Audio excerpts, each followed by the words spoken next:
Hello, in this video we will discuss about the endocrinology lesson. We will just understand about the pituitary gland and their releasing hormone, basically the different type of hormone. So basically the endocrine hormone are those hormone which that is released into the blood circulatory system, and after the releasing into the blood circulatory system, then they will find the target tissue, and after they find the target tissue with the receptor, they will be bind as a ligand and to give a signal, the secondary signal, to basically to release or inhibit that hormones. It's a feedback mechanism, positive or negative, on the basis of situation. So this all thing is due to the basically endocrine hormone mean the releasing into the blood circulatory system. So important thing is that endocrine system is used in our body for homeostasis throughout the animal vertebrates. So the basically it is important for the homeostasis and maintain the normal function in our body. It can be asexual, or it can be a metabolic, or it can be a homeostasis in our blood pressure, etc, etc. So let's begin to understand. So I am drawing the tutorial to understand the endocrine hormone of pituitary gland. So let's begin to understand. So the endocrine hormone of pituitary gland we will discuss. Hormone, basically it is hormone. So first of all, we should need to understand what is the hormone. So the hormone is basically the organic compounds stimulate or inhibit the production of other hormones from the cell, basically the different area of your body which that stimulate and produce or inhibit due to the primary stimulation or primary inhibition. So it's used for chemical coordination. It means the cell talk to each other through chemical, that is known as the chemical coordination. While on the other hand, the nervous coordination mean the nerves which that is synapse together to give a signal to another, that is known as the nervous coordination.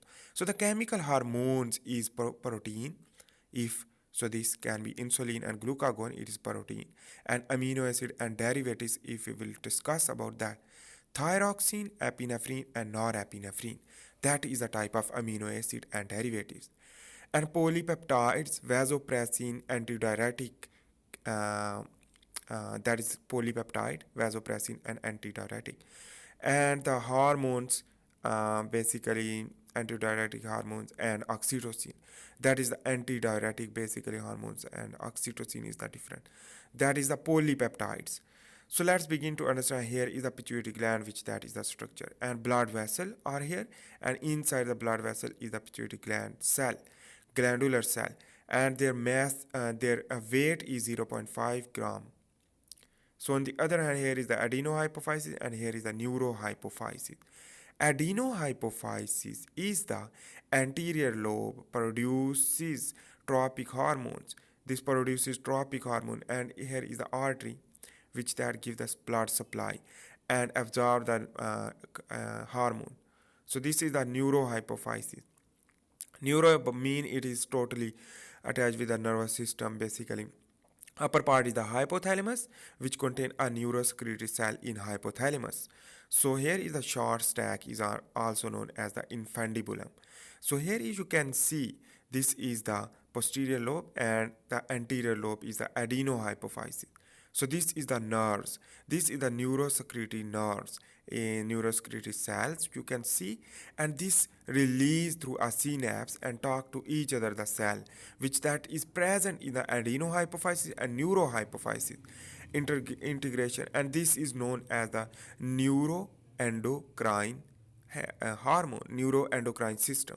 We will discuss also just a general diagram for concept. So here is this is the endocrine cells in anterior pituitary, and here is the capillary bed are present inside, which that is surrounded the cells of the endocrine in anterior pituitary and posterior. So here is the stimulus can be muscle breakdown and synthesis protein, so it means the growth hormone produce. Rest and digest, fight, flight, and growth and development.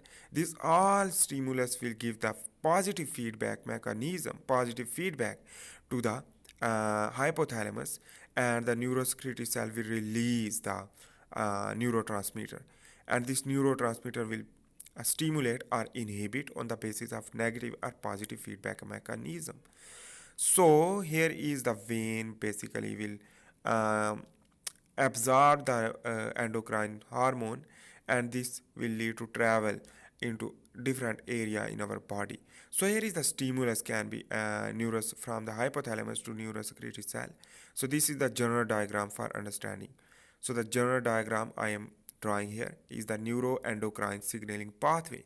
In this way, the just general you can understand here, the stimulus will stimulate and the effector cell is produced. Basically, the nerve to the effector cell stimulate. Effector mean the primary endocrine cells. It is the primary endocrine cell will stimulate to another secondary secretory cell is the effector. So here is the effector is the endocrine cell in the pituitary gland, for example, will stimulate and produce the hormone.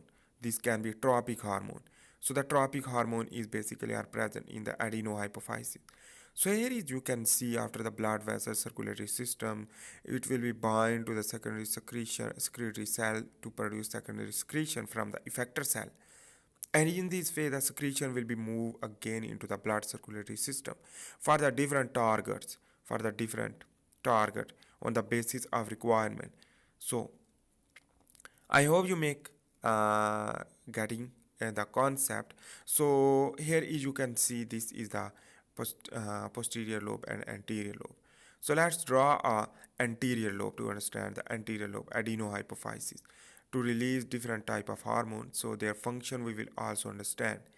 So the important thing is that the somatostatin is the growth hormone, and thyroid stimulating hormone is stimulate the thyroid gland in our body, and the adrenocorticotrophy releasing factor which that is released and stimulate the adrenal gland, and the gonadotrophin is basically release the stimulate the gonads. Gonads mean in our sexual reproductive part. So here is the somatostatin releasing factor released from the hypothalamus to stimulate to somatostatin releasing hormone. In the somatostatin hormone, sorry, this somatostatin hormone will lead to synthesis of protein, bone growth, muscle growth, and development, etc. On the other hand, important thing is that the muscle growth, muscle fiber growth, and liver, which contain IGF enhanced due to the growth hormone. So the on the basis of age that is decreased, but the early age it will be increased. So the thyroid stimulating hormone is another which that is stimulate the thyroid gland, and the release from the thyroxine releasing factor from the hypothalamus to stimulate the anterior pituitary gland to thyroid stimulating hormone which that is stimulate, and after the stimulation to produce the thyroxine from the thyroid gland, thyroxine T4 and T3 triiodothyronine. It is a high metabolism, produces energy, heat, and rapid growth and development. So the rapid growth and development in the early age. After the old age basically will drastically decrease due to the less metabolic activity. So on the other hand, important thing is the next one is the adrenocorticotrophy. This is very important, and in this way the fight and flight response give this activity. For example, here the corticotrophin releasing factor which that release the adrenocorticotropic hormone. In this way, the adrenocorticotropic hormone will release from the pituitary gland, anterior pituitary gland, to stimulate the sympathetic nervous system, cold, pain, heat, fight, infection, fright. This all thing stimulate the adrenocorticotropin releasing hormone and stimulate the adrenal gland to produce the glucocorticoid, mineralocorticoid, cortisol, epinephrine, norepinephrine, and androgen, and more important the increase elevation of the glucose as well as other the sympathetic activity. So on the other hand, here is gonadotrophin releasing hormone. Gonadotrophin releasing hormone releasing factor stimulate the hypothalamus to stimulate to produce the luteinizing hormone, follicle stimulating hormone, interstitial cell stimulating hormone, and prolactin and luteinizing hormone. In this way, the stimulation of the production of testosterone in the male and dihydrotestosterone for masculine formation, density of muscle, etc. So the estrogen is progesterone in female, which that is feminine appearance, and female sexual character, primary and secondary. That's involve all thing is due to the gonadotrophin, which that is released from the pituitary gland, and the gonadotropin releasing factor is stimulate from the hypothalamus. So here is the median lobe we will discuss. The median lobe produce just only the one hormone is a melanophore stimulating hormone. This melanophore stimulating hormone here is the skin which contain melanocytes. This melanocyte is stimulated by the light sunlight to stimulate to produce a melanin pigment more to darken the skin, and after this more dark the skin will give the negative feedback mechanism while the light will give the positive feedback mechanism. When more dark the skin, melanophore stimulating factor will be inhibit in the hypothalamus. On the other hand, it will be stimulate, and the melanophore cell stimulating hormone will stimulate the melanocyte to produce the melanin. That is important things you should need to understand. And on the other hand, important thing is that the posterior lobe we will discuss. That is the last one, and this is the neurohypophysis, and it is just only attached with the neuron. So the neuron is important. So it is the neuroendocrine system, just only. While on the other hand, the other thing is that the anterior adenohypophysis can produce a tropic hormone, and that is may need or not from the hypothalamus, basically from the neurosecretory cell. So can store. So in this way, here is the oxytocin or antidiuretic hormone secreted by a neurosecretory cell and stored in the neurohypophysis.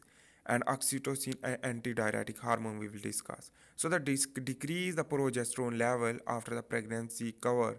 So the increase oxytocin. In this way, the milk ejaculation, secretion, and vasodilation, cervix dilation during the parturition, and the baby delivery after to produce produce that is the milk ejection. So on the other hand, the long-term relation due to the pair bonding through oxytocin is important. On the other hand, the antidiuretic hormone or vasopressin is used for the reabsorption of water from the kidney. It means the reabsorption of the water due to the osmoreceptor are present, which lead to give the positive feedback through a blood pressure decrease, blood volume decrease. So in this way, the decreasing of the blood pressure and decreasing of the blood volume will lead to increase the osmoreceptor sensation to stimulate the antidiuretic hormone from the posterior pituitary, and this antidiuretic hormone will target the distal convoluted tubule of the nephron, which that is used for the reabsorption of the water to produce the aquaporin channel, aquaporin 2 channel, which that is used for the absorption of the water, and reabsorption of the water will lead to increase the volume in the blood, as well as the reabsorption of water will cover the cover the thirst, and thirst will not longer. On the other hand, important thing is that will lead to maintain the blood pressure as well as blood volume, and when decrease the blood pressure, so it will be stimulated. So that was the endocrine hormone of pituitary gland overview.